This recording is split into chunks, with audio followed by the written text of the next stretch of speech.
Okay. I apologize for the late stream. We're not going to go very long, but I know that I was supposed to stream with a friend tonight about metaphysics. We had some tech issues, so I apologize for the lack of a stream. I'm astounded at how difficult some of this stuff has become with live streaming. It's absurd. It is absurd. It's not difficult to live stream. It is difficult when you need to do like a conference call that then needs to go through a management program like OBS or something and then needs to be, put onto YouTube live. That is difficult. It's not too difficult once you figure it out, but nothing is difficult once you figure it out. Before you figure it out, everything is difficult. So that's kind of the definition. This did not end up being the streaming night that I was hoping. But I figured out a lot. I learned a lot. Too difficult once you figure it out, but nothing is difficult. Okay, just testing the levels. I did figure out also some possible ways to make the stream smoother, messing with the bitrate, which I did very early on when I started this whole live streaming deal, but I haven't messed with it since, and I'm starting to understand it. I never tried to understand it before this, so this is a learning experience.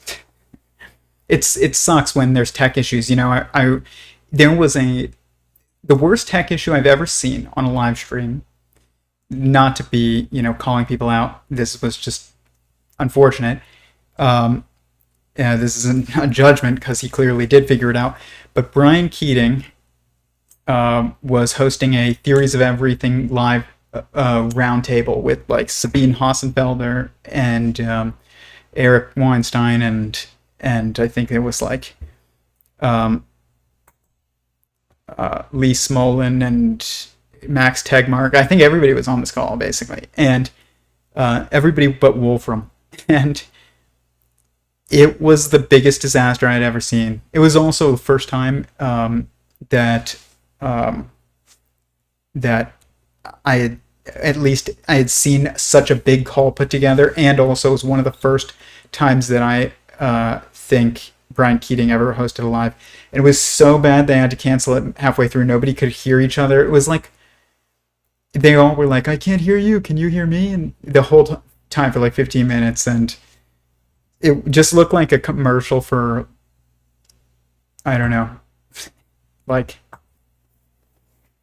hearing aids or something like that. It was so bad, but it's deleted. It would have been funny to see it, but he definitely obviously worked that out and has a great podcast. So this isn't like a negative, but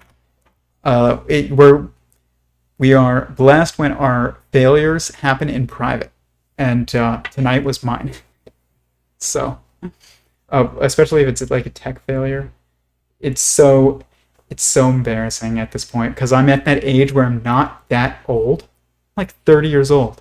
I should be able to not have tech issues, but I'm also at that age where I have a younger sibling who's like 18, and my youngest brother is adopted, so he's considerably younger, and he can do things on tech that like I don't understand. I'm so lost. It took me so long to figure out Discord. It was ridiculous. It was the first time I had ever had problems with the social media. Just to like show kind of another failure of mine. That was like probably my first big tech failure.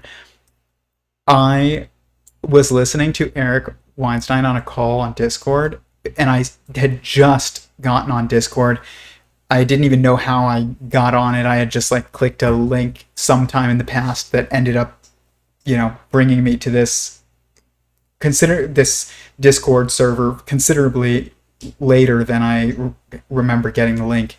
I think I had gotten it and saved it, and it was like a permanent link, and I'd found it or something in my phone, and I got this call, and it was still figuring out how it all worked, and Eric Weinstein was doing live calls multiple times that week. I think I had already heard one, and then this was the second one, and I was trying to figure out how to listen in. And I accidentally like called him on Discord while he was like live streaming, and I ended up being like while he was on a call with hundreds of people listening, and then there was I didn't realize that my voice was also on this call already. I thought that it wasn't because I was deafened or something, and I had to figure out how to undo it, or I don't know what happened, but there was some kind of tech glitch. And I started cursing, and I was like, "Oh shit, sorry, Eric." Like I said it like to myself, and like I actually said it to like hundreds of people, and everybody just paused, and they were like, "Tyler, you are Tyler Goldstein. You are live. Everybody can hear you." It was very embarrassing, but I was just trying to listen in on the call. I wasn't even like trying to call anyone, but Discord was the first time I like a technology made me feel old. That was like 2 years ago or a year ago. So it was like a year and a half ago. That wasn't that long ago. So it's new that I feel old because of tech, but it is also happening. But to touch on something real quick, I'm not going to do a long stream. Last night was really long. It was a great stream. I highly suggest watching it. It was a little slow for like the first, 15, 20 minutes, but afterwards, I definitely picked a topic and hit a stride, and turned out to be a great stream. Lots of engagement later on in the stream as well. And I definitely think the algorithm is not alerting everybody who follows this channel anymore, because I don't know, we talk about things that they don't like maybe. So if you are following and you want to catch these you're watching this now at some point in the future or now, hit the bell notification, I think is how it works. Like I said, I'm still figuring this out, but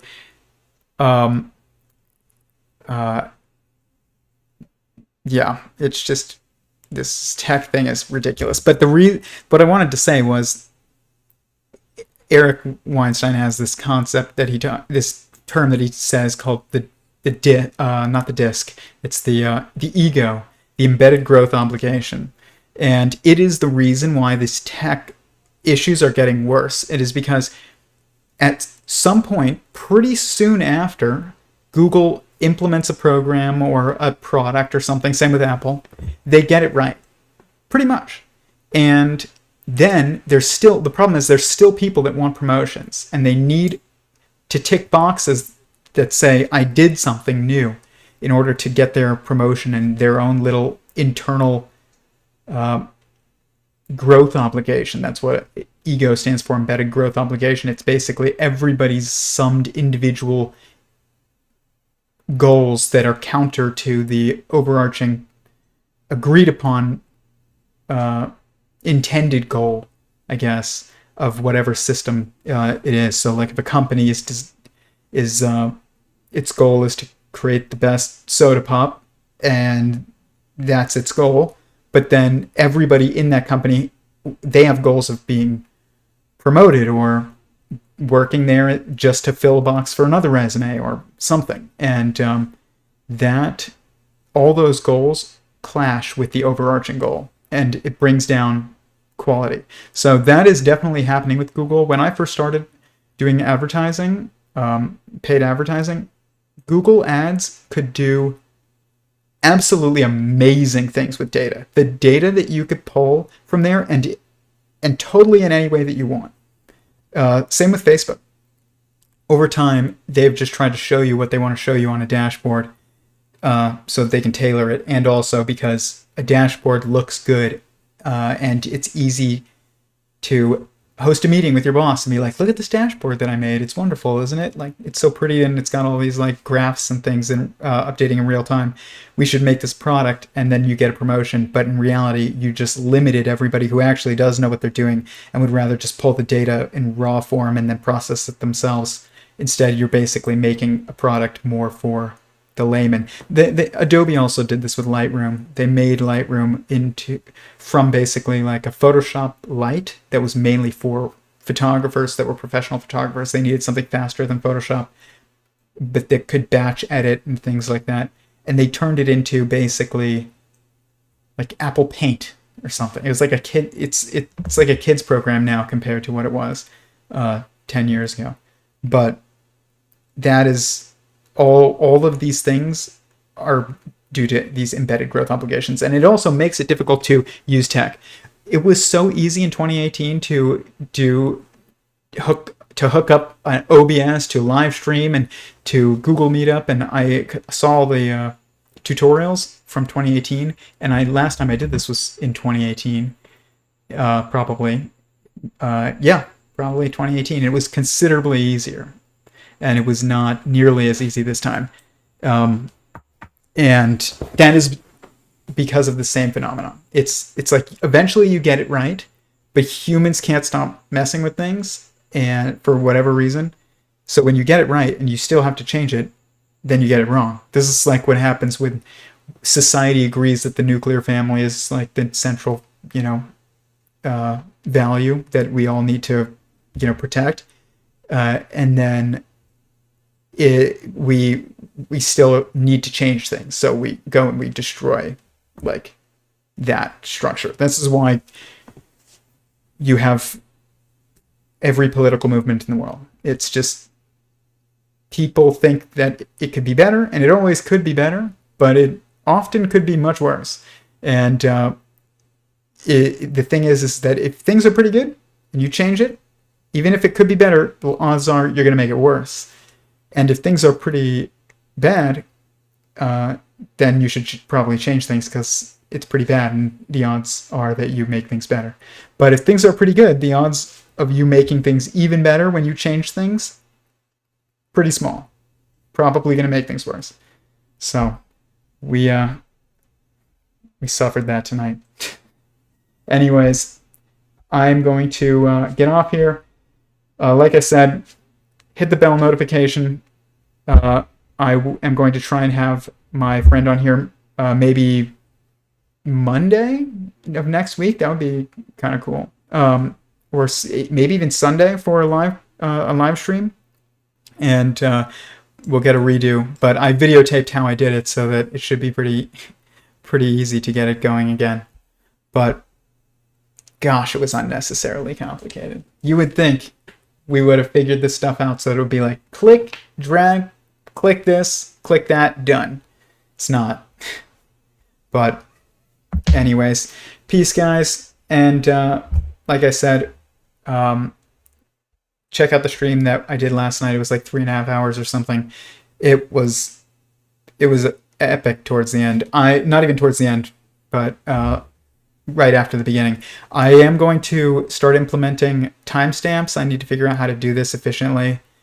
Some people have recommended this, and I definitely agree that it's necessary. So that's something that's coming. Like I said before, very months ago, before I had this second monitor and was using all the programs that I am now that allow me to do cool things like this and have it look like good production value. I used to have to do this. Like, basically, I was like doing this nonsense. I can't even do it because I have a second monitor now, so it's impossible for it to look as bad as it did in the beginning of these streams. So that is what happens. Let me actually show one thing.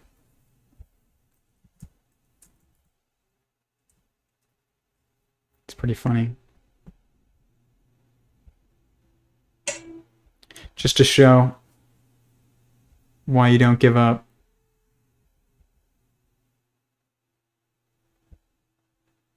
There's a dog howling outside.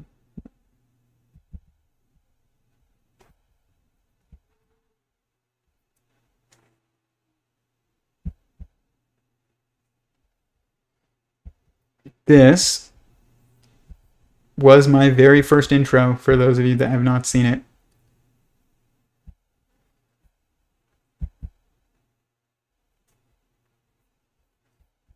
Years ago.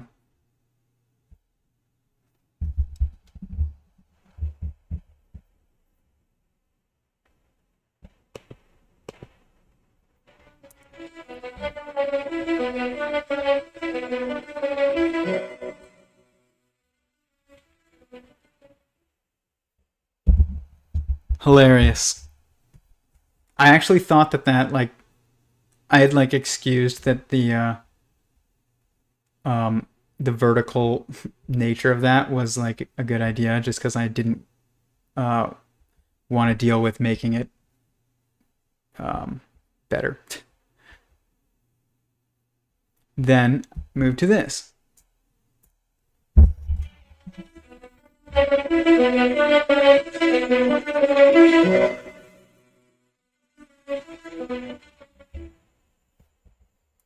Logos of logic.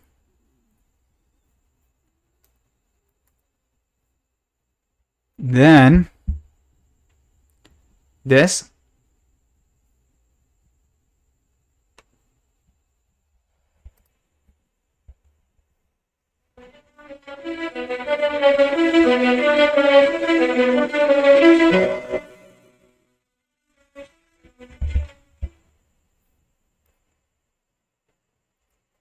Now, now we have J.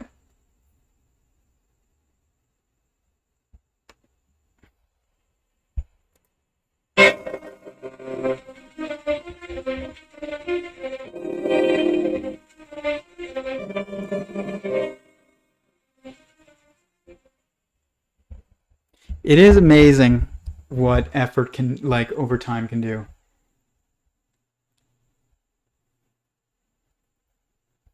That looks very professional. I did not expect it to ever get that good, but it did. It's probably choppy for you guys, unfortunately. We're gonna figure this out and get even better internet though. Starting 2021 or 2022, we are getting better internet. So uh, that will help these even more, and I'm figuring out more tricks. More production value is coming, is my point. But all right, tomorrow is the Theory of Everyone Discord live call, open call. If for anybody that wants to join, if you're not on our Discord server, send me a message on Instagram privately, and I will send you the link if you want to join that tomorrow. It's at 7 p.m. Pacific time, and it goes well into the night, and we discuss anything that anybody wants to discuss. It's open and much more informal and just like an intimate setting than this. And we can also discuss things that YouTube won't let us discuss live on their platform. So definitely, if you're interested in that, send me a message. If not, I will see you next week, and peace.